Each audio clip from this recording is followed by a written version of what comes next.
Alrighty, so today we are in part 2. Oh, right, clap. Yeah. There we go. Sorry, for those who don't know, we do an audio recording of this, and the clap helps identify where he needs to line up the video with the audio. So that's why we do that. That's an old trick, by the way. It still works. as long as it still works, right? So if it's not broke, don't fix it. So today we are in part 2 of our probably 7, possibly 8, but trying to keep it in 7-week series on the problem of evil and suffering. And of course, the tagline of this is, why does a good God allow so much evil and suffering? And as I mentioned, I think even the question itself presupposes some things that I think are problematic, but we're just going to kind of keep going through this, okay? And keep in mind, my goal isn't to just come in here with a half-baked answer and give you a one-size-fits-all answer to this issue, okay? Because I don't think that's going to be beneficial. I like to take my time when we're talking about serious topics and actually interact with it properly. Does that make sense? Because otherwise, if I just go, well, you know, heaven theodicy or a free will theodicy, that's all I say. It's not helpful, okay?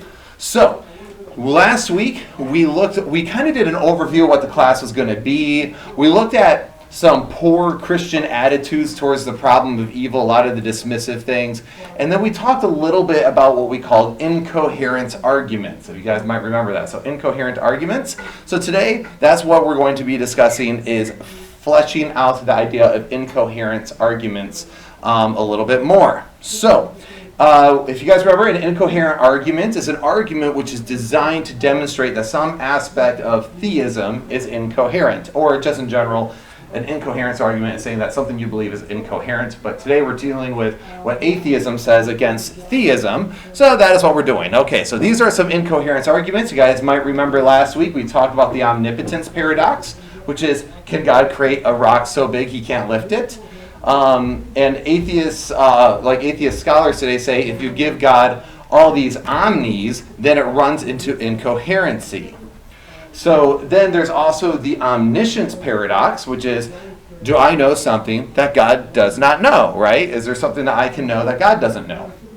So I think this is part of the problem, first problem from the bottom up, because when we use this word omni, it has kind of an ambiguous term, right? It just means all, or all power, like whatever. Just kind of has this omnipotence. And then we think anything conceivable, right? However, I think sometimes the omni language can make it confusing, so we should use probably biblical language more often, which is all powerful, right? As opposed to nowadays the idea of a loaded term like omnipotence. So instead of saying God can do whatever is conceivable, because that's what a lot of people seem to believe that omnipotence means, perhaps we should say something like God can do anything that does not contradict, right?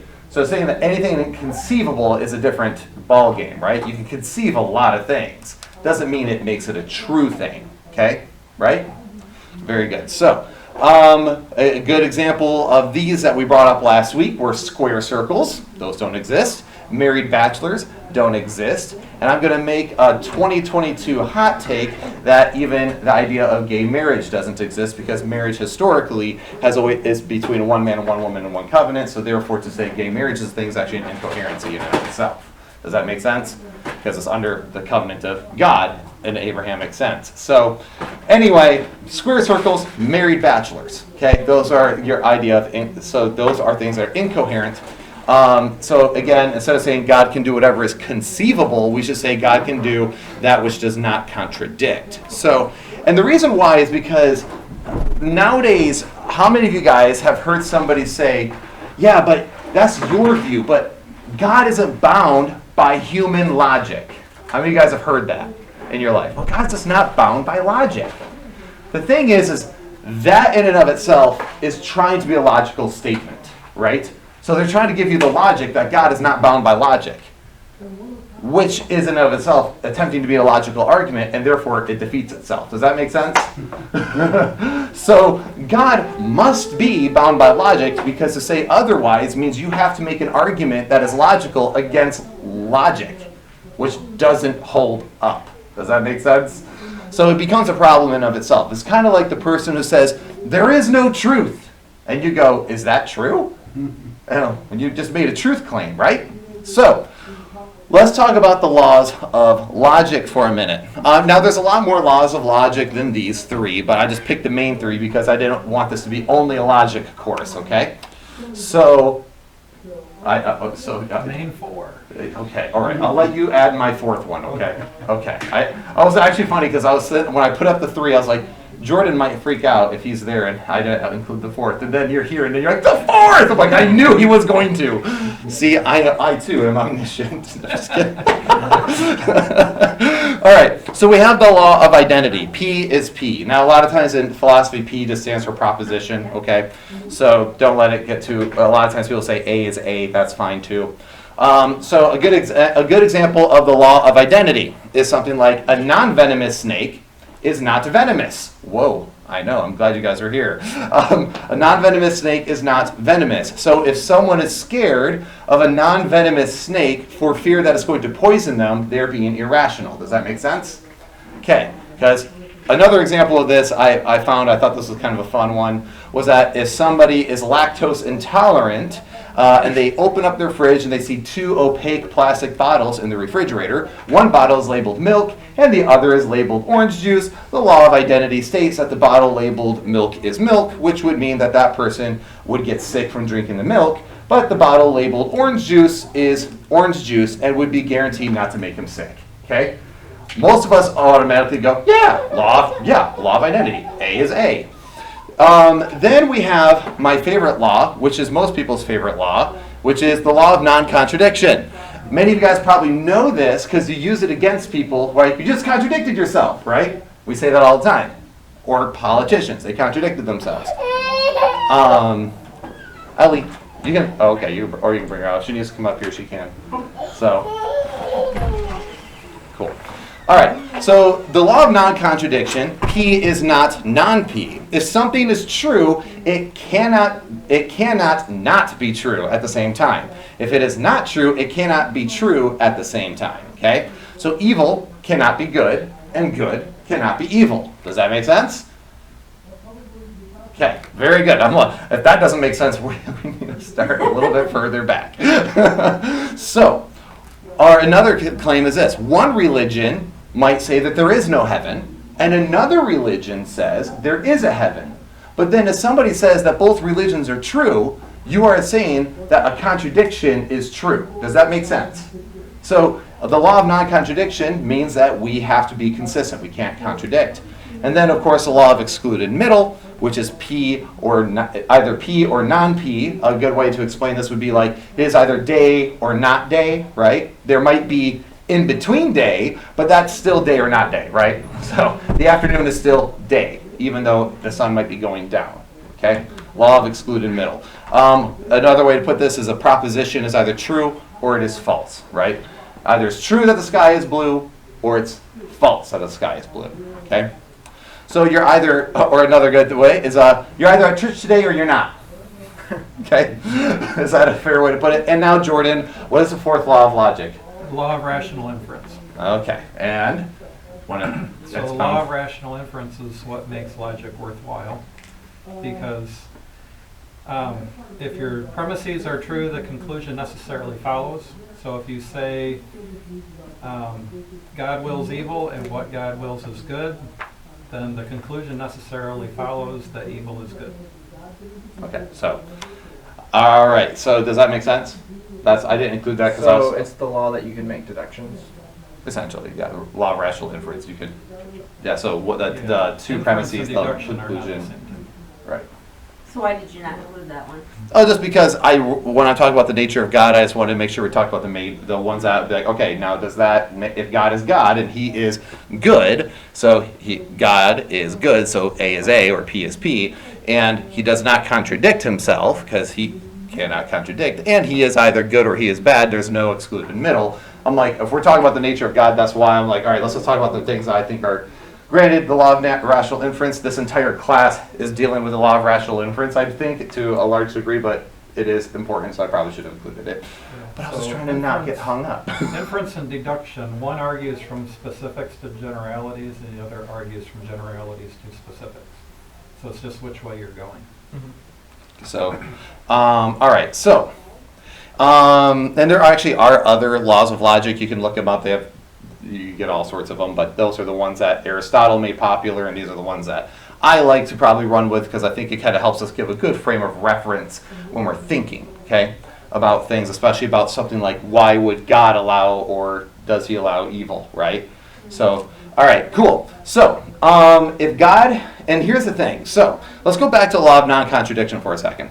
So, I would argue that God is bound by logic. And in fact, the book of John says the Word became flesh. The Word is logos. As the Word was with God, the Word was God. That is the Greek word logos, which is where we get our word logic. Okay? So, I would say that God has logic. God doesn't just have logic, he is logic. Right? That's part of his nature. He is logical. Otherwise, if he's illogical, then how can we even make sense of God in the first place? Okay? So, law of identity. So now we have law of non-contradiction. So, some of you guys actually might remember, I had a class a while ago where we had an individual whom I really enjoy. Him and I get along really well. But he said that he believed God is not bound by logic because he says he agreed with Augustine on this. And some people haven't followed this all the way through because, let me ask you something. If God is not bound by logic, so if you believe God can do that which is logically contradictory, then can God create a time which he never existed? You see the problem? Like, oh, God's not bound by it. Well, if that's the case, that's nonsense, right? Well, how can God create a time he doesn't exist when all things flow from him and he's the necessary being? So that is why we have to say, otherwise, we have to start finding ways as Christians to justify some pretty crazy things like this, okay? As opposed to just saying, it's a lot easier to say God is bound by logic. God is bound by things. There are things God cannot do. And whenever someone hears that there are things that God cannot do, they instantly go, whoa, heresy. What do you mean God can't? Well, God cannot lie. God cannot commit evil. He cannot deceive. He cannot steal because that would go against his very nature. He is good. So does that make sense? Are we tracking so far? Yeah. Jordan. The way I like to think of it is that logic is reason. And if God is not reasonable, then he's irrational. So we've all dealt with somebody and we're like, man, that person took crazy pills this morning. And that would be what it would be like if God isn't bound by logic and reason, then God is irrational. Right. So that would be, I would concur that. So again, God can do anything that does not possess a contradiction. I think that's a better way to put it. So when people are like, well, do you believe God can do anything? I'm like, yes. And a lot of times I'll say yes within reason. And they're like, but you believe God can split the Red Sea. I'm like, I'm not talking about that kind of reason. So again, we're not saying that God can't do supernatural works, but there is nothing contradictory with splitting the Red Sea, right? That is not a contradiction. It's just a supernatural event. It's a bit different. So again, and by the way, some things are a paradox, but that does not necessarily make it a contradiction. Like we would say the Trinity, to define the Trinity is paradoxical, right? You have three persons, one being. Well, that's not necessarily a contradiction. There can be multiple persons in a being. That's not a contradiction. It's just, wow, that's really hard to wrap your brain around, right? So that's okay. So some things can appear to be a contradiction until you dig a little bit further, and they're just not. So, all right. Now let's talk about, we're not going to talk about Epicurus yet. Then the other thing with the omniscience paradox, I mentioned this last week. Is there something that you know that God cannot know? Melissa, for example, there's no Melissa here, but whatever. So Melissa knows about herself that I am Melissa, right? So God knows her as she is Melissa. But God does not know that he is Melissa. Thus, the atheist says something that Melissa possesses something that God does not know. See, like, I know what it's like to be Will Hess, but God cannot say, I am Will Hess. Now, of course, it's silly, right? It sounds silly, but this is why it is important to say the whole omni language, we have to be precise the way we define things. So these are all what we call incoherence arguments. Because here's what I say, no, omniscience means God knows all truth values, okay? He knows truth values. He doesn't know every single thing as far as if he was Cal, who is Cal, right? He doesn't know that. He doesn't know how to be Cal. He's not Cal, he's God. He just knows the truth value of Cal, Okay, so he does not know what it's like to say I am Will Hess because he's not Will Hess. I Okay, feel like that's kind of a nonsensical argument. it is, but they will make it.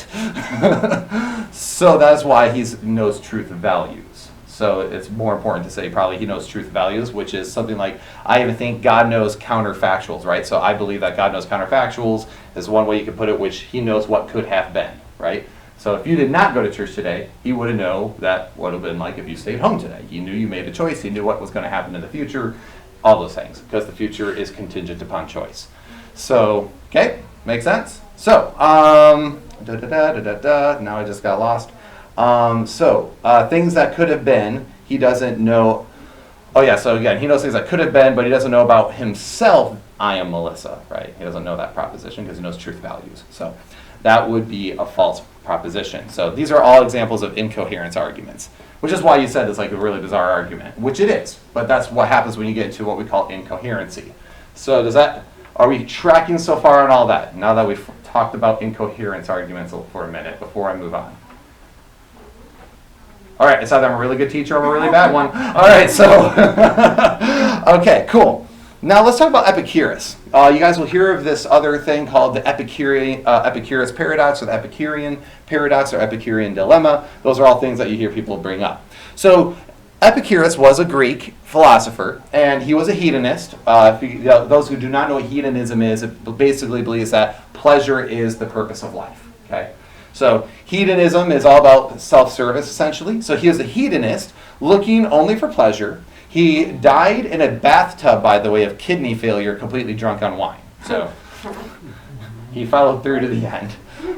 He actually wrote a letter about how it's his last day of life, and he's unable to even urinate, and that all his philosophical contemplation counterbalances all his suffering. So just a real stand-up guy. Just the kind of guy you want to model your children after. But he says this, okay? And this is his argument in a nutshell. There's a longer forms, but we'll go with this. His argument, and you may have heard me reference this way long ago when we started the apologetics course, is God willing to prevent evil but not able? Then he is not omnipotent. Is he able but not willing? Well, then he is malevolent. Is he both able and willing? Well, then from whence cometh evil? Is he able nor willing? Then why call himself God? You can see where his argument's coming from. Many people will say similar arguments to this. Have you heard this sort of argument in your life, right? Well, if God is so good, then he would stop evil, right? Oh, is he just not able to? Well, then he's not powerful, right? So that's the argument he's making. Now, the rest of this course, from here all the way to the end, is essentially going to be interacting and finding answers to his argument, okay? So I set all this up to this point to make sure we understand logic, reason, what incoherency is, why Christians answer this poorly, and I wanted to get to this part so that way we can be properly equipped to actually answer it, because I don't know if some of you guys can already see the problem here, but he actually, I will say this part and we'll flesh this out at a later time. He, like many of his era, many Christians today, presumes a contradictory view of God, which is why he gets here, okay? And we'll explain that later, okay? So this is the argument atheists and many others have ran into, and they will levy against Christianity, and oftentimes this argument stumps Christians. How many of you guys already almost feel a little stumped on it? Okay. So do you guys feel like he's already missing some forest for the trees yet? At all? Okay. We'll flush it through. Okay, we'll talk about it. So, theodicies. We're going to talk about this, all right? So let's talk about theodicies and how we can answer some of this stuff. Because there's a lot of good questions that atheists bring up. So how is a loving God just in the midst of evil, right? That's a good question. So the word theodicy, don't get too scared in here with this. The word theodicy comes from a Greek word, the two Greek words. One is theos, meaning God, and also decay, which is justice. So theodicy, God's justice, okay? How God is good. So it's a response. So all theodicies pretty much nowadays are always a response to Epicurus. It's an explanation of what the Christian actually believes to be the answer. So when you're using what we call a theodicy, you have to understand that this is what you would actually have to believe is a proper answer, okay? Which is, by the way, it's in contrast to what we call a defense. So we have theodicies, you actually believe is the answer. Then we have what we call a defense or defeater, which is merely an answer that may not be correct, but serves to be a philosophical defeater to say, hey, maybe this is the case, but we can't say that truth claim against it yet, okay? This could be the case, but theodicy says, no, I actually think this is a good answer, okay? Does that make sense? One is speculative, one you actually believe, okay? All right, so we'll flesh this out as we go. So, so again, theodicy is an explanation for what the Christian actually believes, and a defense is an explanation for what a Christian speculates could be the case, okay? That's the categories that can help you maybe think through some things. So we have Karl Barth. So poor Christian views of evil. Now there are a lot of very poor Christian views of evil, and it's no wonder why so many people stumble with this topic, because Christians oftentimes are bad with this topic. So Karl Barth was opposed to any attempt to determine a theodicy, a defense. Okay, have you guys ever heard of Karl Barth? Back in the day? Okay, so he was against this. So some thinkers like Karl Barth are opposed to any attempt to determine a theodicy. And then there's some Augustinian thinkers who come from Augustine back in the day. And these Augustinian thinkers merely deny the existence of evil. Now I know some of you just went, what? But he literally says that he believes evil is just simply the absence of good. So it's not that evil actually exists, it's just the absence of good. Which I find very strange, because the Bible uses explicit statements of good and evil as if they exist, right? So I don't think Augustine has a good answer there. I don't think that's helpful to just deny its existence and say, well, it's just the absence of good, bro. That's not a good answer. And also, I think this whole I'm against coming up with a theodicy is actually hurtful to the faith. So anyway, so Barth's view is what is oftentimes called fideism. Okay, are you guys familiar with that term, fideism? So fideism teaches that basically, to define it simply, to take it all on blind faith, right? So this is seen as the ultimate loyalty to God, right? I don't need to rigorously think about my faith. I don't need to try to figure this stuff out. I just have faith, man, and that is loyalty. Well, that has done, fideism is very popular in the church today, and I think it's actually why we see a great falling away, because why should kids or anyone believe something if there's no good reason to believe it?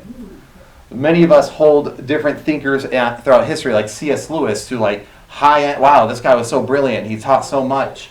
Well, why? Because he didn't fall into fideism. He was like, well, let me think this through, okay? So, biblical faith. And that's the other thing. Biblical faith is actually trusting in God and what he will do in the future based on what he has done in the past. I've been reading Deuteronomy, and there it actually says, I think in chapter 6, God goes, and what will you say when your children ask you, why do we follow these commandments? And you will say, because are we no longer in Egypt? Are we not here in the promised land? Has God not delivered us? In other words, we can trust what he's going to do in the future because of what he's done in the past. In other words, there's evidence, right? So to ignore that, so problem is, again, many Christians subscribe to fideism today and thus lose all intellectual rigor. And this is why, again, I think we have so many Christians fall off to the wayside today, or we have people with really, really big hearts but very empty minds, okay?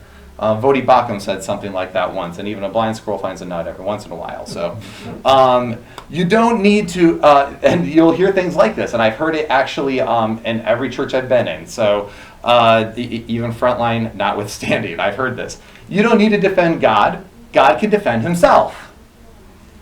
Well, I mean, I'm not saying God can't defend himself, okay? Of course he can. But this ignores the clear teaching of Scripture. No one here is saying that God needs to be defended. What we are saying is that we have to make a defense to those who are questioning the hope that is within us. There's a difference here. I'm not defending God, I'm answering you, okay? And you're trying to put God on trial. He doesn't need to be defended. He will act accordingly.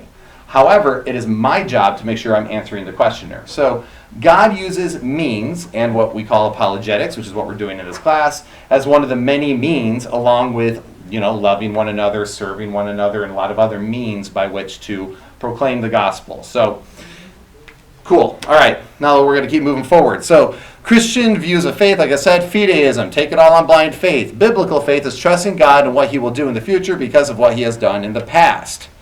Can you go back to that Karl Barth slide? This one?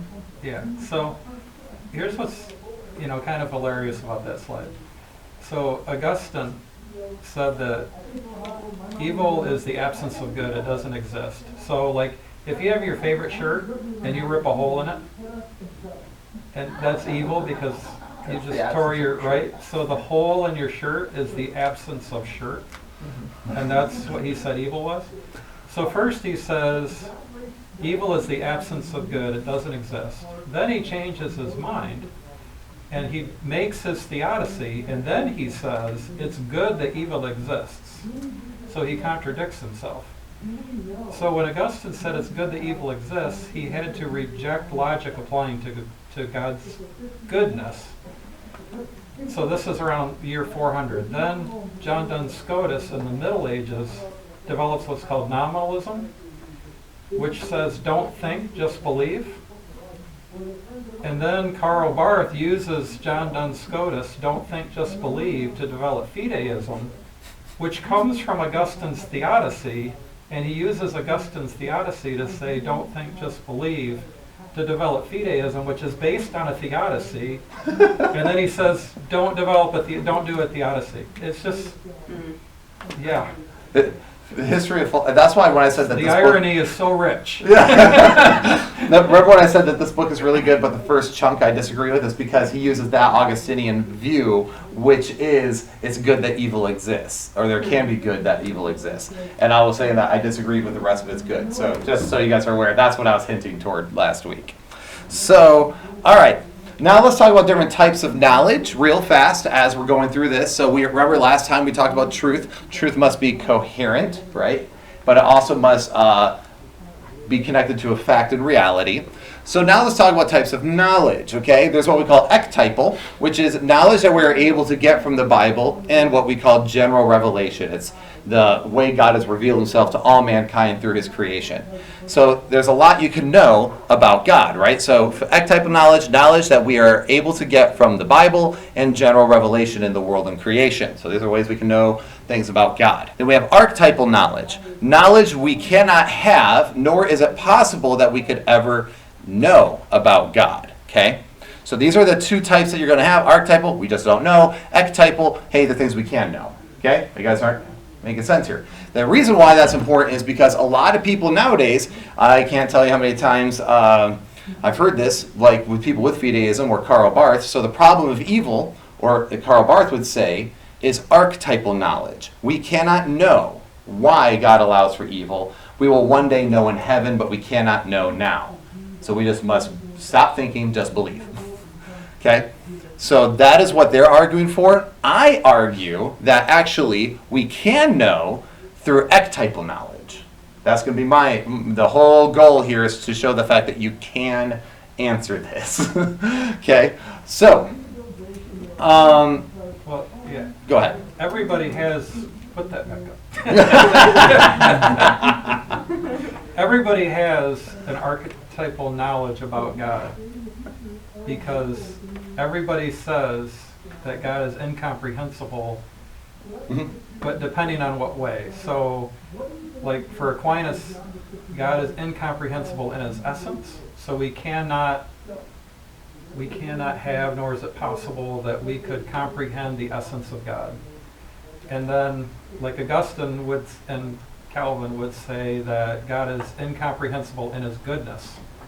So that's an attribute. There's attributes of God that are incomprehensible. So everybody has one of those that they're going to say. You got to go with either incomprehensible in his essence or incomprehensible in his attributes. Right.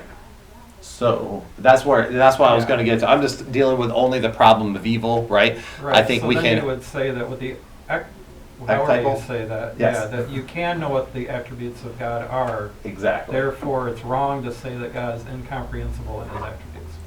So, right, and that's where, but I do believe that things that we can't know about God, right? There's certain things that God is, his ways are above our ways, his thoughts above our thoughts. But I think sometimes we Christians, we punt to that really quickly. As soon as somebody asks one difficult question, we just go, his ways are above ours, and we kick the can down the road. Well, that's not beneficial. And also, there's certain things that, no, you just can know. You can answer some of those questions, and that's good. So, let's talk, so again, biblical models of types of knowledge. Acts 17, Paul reasons with people to salvation. Peter tells us to make a defense. God continually reminds Israel of his deeds in the past, like freeing them from Egypt, as we already mentioned, to remind them of the proof that he would care for them in the future. We have doubting Thomas, right? The old doubting Thomas. Jesus says, blessed are those who believe and have not seen, but he still reveals himself and his wounds to Thomas, right? Then this is this is why God sends signs, I believe, in Scripture. We always see miracles, things really crop up when God's trying to make kind of a point, right, to a particular group. This shall be a sign unto you, right? He talks about that. So again, the idea of fideism, this idea of don't think, just believe, is anti-biblical. It just is. Acts 17 makes very clear that, and many other places, that this whole just don't think, just believe is not what the Bible says. It's anti-Bible, and biblical faith is trusting for good reason. Okay? So, these are the objections we will often hear during this time, so I hope that was helpful. Now, what I think I have a little extra time, which is good. So I think enough of setting the stage. We've taken almost 2 weeks now to set the stage, but again, this is a deep topic. I want to make sure we set it up so that way we can reference it when questions or situations arise in this class. Okay? So at least let you leave today with one theodicy. There's multiple theodicies, so there's multiple ways to make a defense, but I'm going to leave you just at least today with one, okay? So today, when we go into part 3, we're going to talk about Christian theodicy. So if you're taking notes, you can write this down as the character-building theodicy. So why would evil exist? Why would God have such a thing be created that is possible or allowed or whatever? Well, one answer you could say is because of character building. The character-building theodicy posits that God created a world that would contain the potential of evil because it allows to develop his moral character and integrity. Okay? Now, I actually modified this from the person who originally I kind of was taking notes from, because he says that God created a world that would allow evil because it allows man to develop. But the problem is, I think, with that is when you say allow, and this is one of the things I want to mention, if I allow you to have a cookie from the cookie jar, should I punish you for it? Or say it's bad? No, you allowed me to. What is this? So that's why I think the question, why does God allow evil, is asking the wrong question. Because we're asking if God literally just goes, okay, go ahead. I give you permission to put your hands in the cookie jar. Well, in the Garden of Eden, I don't get the impression that God says they're allowed to eat of the tree of knowledge of good and evil. Do you? He doesn't say you're allowed to. He says don't, right? For the day of you eat of it, you will surely die. So that should be a hint in the future as to how we're going to answer that. I'm just going to tease certain things out. I'm trying something new here, guys, okay? I've always heard that called the soul building theodicy. That was So my it might next be, point. I'm sorry. I was going to say also this is called the soul building theodicy. Jordan, I love having you in this class. It's good. So, but I think this is one. Now, you also notice this when we're going through these theodicies. You'll go, I think that works, and that one, and that one. Well, you don't have to pick just one. They all can be true, okay? So you can have different ones that are true and certain ones that are false of theodicies, okay? So I believe this is actually a good, one of the many good answers, because experiencing evil. How many of you guys have experienced evil in your life? Okay, actually, I should probably ask you this. How many of you have not experienced evil in your life, right? Okay. Now, how many of you guys would say that during the time of experiencing evil, it sucked, but afterwards you grew from it, and you're in a weird way kind of thankful for it? I would say so. I've grown through suffering, right? And even when someone is evil to me, learning how to respond to evil with good was beneficial for me. It built my character, right? So if evil wasn't possible, that greater good of you learning to do those things wouldn't be able to exist. Does that make sense? And many of us would say that's part of the human experience. In fact, one of the things I think are neat is when you get like different archetypes in literature, okay? So let's think about this for a second. The hero's journey. Many of you guys are familiar probably with the old typical hero's journey. Usually a guy who came from nothing, perhaps a desert planet, and maybe just a farmer, like a moisture farmer on a place called Tatooine, then goes on this crazy adventure, learns how to overcome his patience, and overcomes the Dark Lord by overcoming his own issues, and eventually reestablishes the Jedi Order. You guys aren't picking up on the heavy Star Wars reference. I don't know how else to make it clearer. But it's the Luke Skywalker story, as much as it's a joke, it is what we call a classic hero archetype. The guy who comes from nothing, rises above the difficulties to become a hero, in a sense. Well, even though literature is fascinating to me, because literature actually has many ways, and media, many ways of kind of teaching the truth to it, right? Many of us have had our own types of hero's journeys through smaller sufferings, and now, granted, it's not as cool as having a lightsaber, but it's still something that you were able to overcome, and that would have been impossible if evil wasn't at least possible. So we've all been bettered through suffering. I also think of people like Joni Eareckson Tada. Are you guys familiar with her? Joni Eareckson Tada, she's paints with her feet, for crying out loud, right? So Joni Eareckson Tada, Helen Keller, and even the great, well-known atheist Stephen Hawking. You guys might remember, have you guys ever seen a picture of Stephen Hawking? He is like all kind of crippled up in a chair, and he speaks through a computer.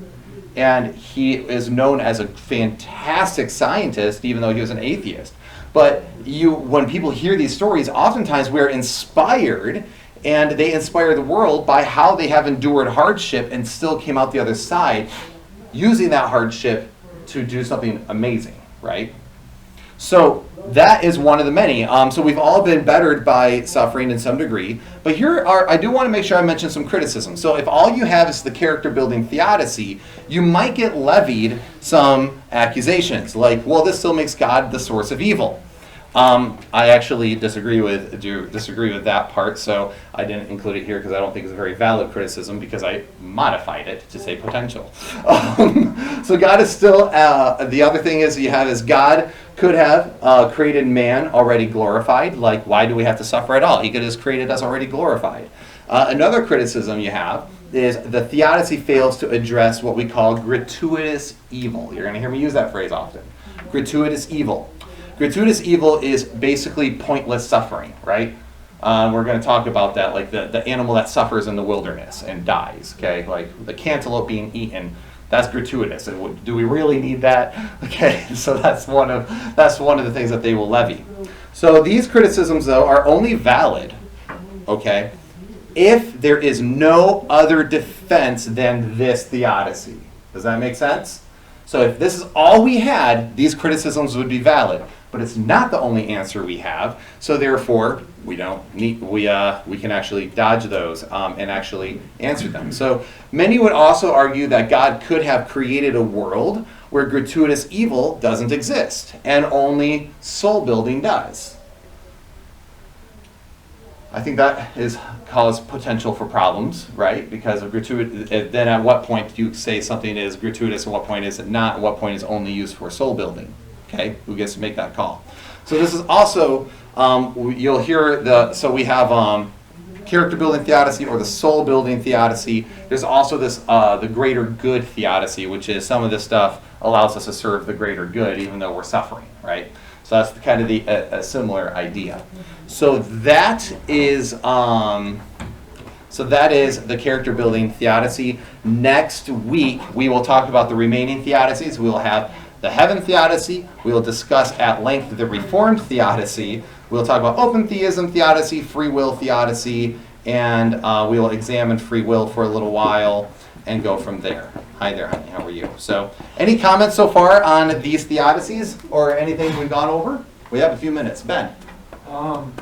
At my last church, I had a young gentleman in the youth group that was an atheist, and he still came and wanted to interact with, help provide some reason why God would exist. And so I talked to him about different stuff, and he brought up a point about, animal suffering.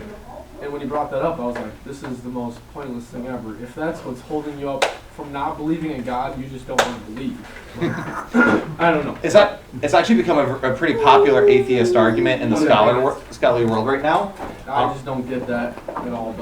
But one thing I do want to say is on the point of suffering, and this one in particular, perspective is really important. Because we all can think of people that have had easier lives than us and how they are less maybe developed or whatever. And if, as a baby, you cry when you come out because that's the worst thing you've ever experienced, that discomfort. But then you get older, you stub your toe, you get a paper cut, break your arm, whatever, and you learn what actual pain is by different pains. And so when you stub your toe for the 100th time, you're like, this doesn't hurt so bad anymore. You don't scream and cry because you have perspective. So if people want to say, why doesn't God just eliminate all evil, pain, suffering in the world? Well, what does that actually mean? Because one pain to someone is a different pain to another person. So if God's going to eliminate all stubbing toes, that's not pain anymore. So that argument doesn't make sense because there's no perspective anymore. Does that make sense? But yeah, no, it's funny because you hit on, there's also the physics theodicy, you hit on that for a minute, and then, which we'll talk about. And we also we're going to talk about, it's a silly analogy, but it's called the gold on Pluto. And it talks about perspective. So I find that to be fascinating. Yin and yang theodicy. A yin and yang theodicy? Yeah. It probably is. I don't think that'd be a good one, but because that would kind of go into the whole it's good that evil exists, right? Because it would be like, oh no, it's good because then it balances each other out. I don't think that's a good way to answer that. Jordan, any thoughts on any of this? Well, you wouldn't argue good. You would just say good can't exist without evil, or evil can't exist without good. It's a definitions thing. Words can't exist without other words, right? That's God is half evil. It's more of a dualism than, because if good can't exist without evil, then God must be half evil, or have some evil in him. Then. Not be. There's something before creation. Well, You're that gonna would believe argue that that God is everything. But God has a deity. He was there before anything else. So if you're going to say that for there to be good, there has to be evil, if you say that God existed prior to anything that was created, then you're saying there must be evil in God. Because good can't exist without there being evil. So if God has always existed, I don't know how you avoid that. But the soul building theodicy is a good answer to after evil has already come into the world. Mm-hmm. Whereas the problem of evil, and that's part of where it's a goalpost shifting, that the problem of evil how did evil first come into the world? Because once evil's already here, I can just say, well, evil comes from evil. There's the answer.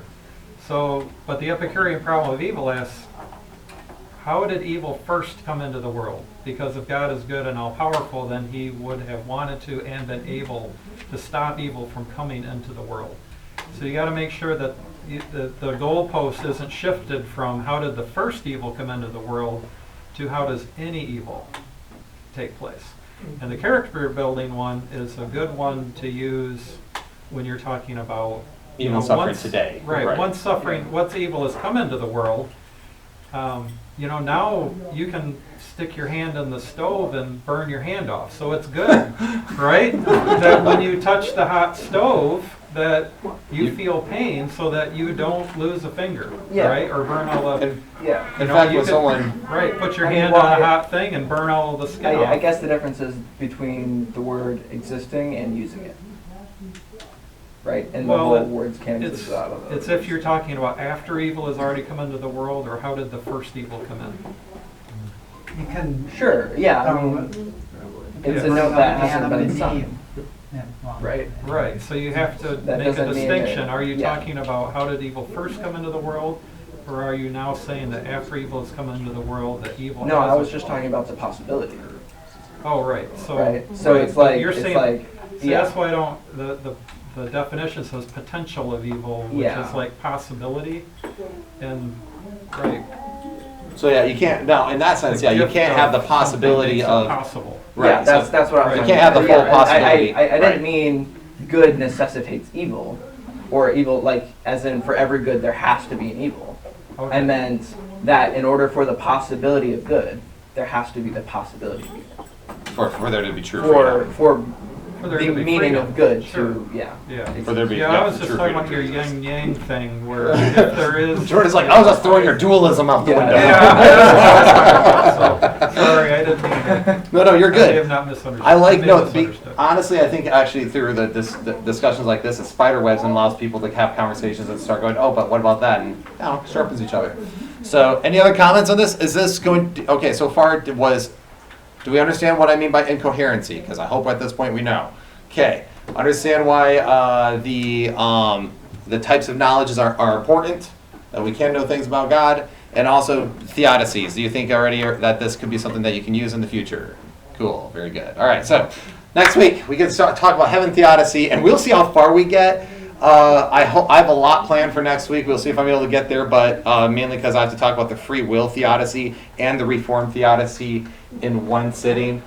Pray for me. We might not be able to get through that because there's a lot there to talk about. So, so anyway, this was I think after this is going to get real strong. Can you talk about the Monday night thing if people are interested? Ooh, yeah, that would actually be really good. So tomorrow night at 9, right? Yeah. All right, how many of you guys are on Facebook? Maybe, possibly. Okay, cool. So there's I'm just gonna write it on the board. So there's a thing we're doing tomorrow. You can find the group. Is that where you're gonna post it? The Yeah, link. we'll put it in the Church Split Apologetics group. We'll post the, That's helpful. as long as Micah can Let's try it out. explain to me how to do it. I'll have simple terms. Simple terms. I know, it's so stressful, man. Yeah? You misspelled split. Split. Oh wait, no, that's a colon. It's Italian for church split. Split. So, in our Facebook group, the Church Split Apologetics, he's hosting a watch party for Thomas Aquinas, right? His aunt, well, Yeah, kind of. so Dr. Ed Fazer made 6 or 7 videos on the 5 proofs of God's existence that Aquinas has in prima pars. And Fazer, I mean, it's F-E-S-E-R, which is Fezer, and I think because of Star Wars, he pronounces it Phaser, just to be cool. But the guy really is, he's really, really good. And I listened to the first one. So it's the introduction, so he is explaining, and then he's going to go through each of the 5 ways. So on Monday night, we'll watch the introduction, which I found really helpful. And then each week we'll do another one, and we'll go through the 5 ways. Yeah, so if you join this group on Facebook, make sure you answer the questions because the admin team. Otherwise, Vincent will. Yeah. The admin team, if they don't answer the questions to join the group, the admin team will be like, bye. They'll remove your request. But just go to join this group, the Church Split Apologetics. It's just my group. At 9 p.m., around 9 p.m., Jordan will be posting a link. You can join it. You can watch it on your mobile device or on your TV at home, whatever. And you'll be going through some arguments for the evidences of God, which is good. Because this class, by the way, I'm sure you notice, is not an argument for God's existence. This is how do we just answer, if we think that God exists, how do we answer the problem? Does that make sense? Yeah. So that's why it's an Ask, internal like, critique of Christianity. What God is Epicurus trying to... Correct. So if you're here for evidences of God on this class, this is not the right class, but we did those I think he's earlier this talking year. about the Judeo-Christian God.